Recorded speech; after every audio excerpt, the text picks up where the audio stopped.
The world should not be fighting one against the other. We need to collaborate. Whether it's shortage of water or shortage of energy, whether it is in trying to make sustainable renewable energy possible, which requires scale. No one can do it alone. We have to collaborate.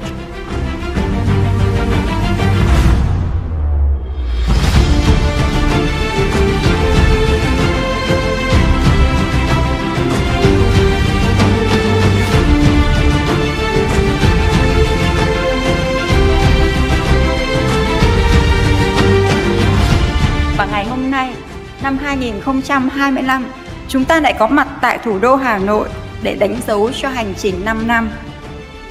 Diễn ra trong bối cảnh chính phủ Việt Nam đang quyết liệt tinh gọn quản trị với những bước đi quyết liệt để nâng cao hiệu lực, hiệu quả với chủ đề thiết lập biểu đồ bền vững cho ASEAN, cơ hội tăng trưởng xanh trong thế giới Net Zero được đẩy nhanh.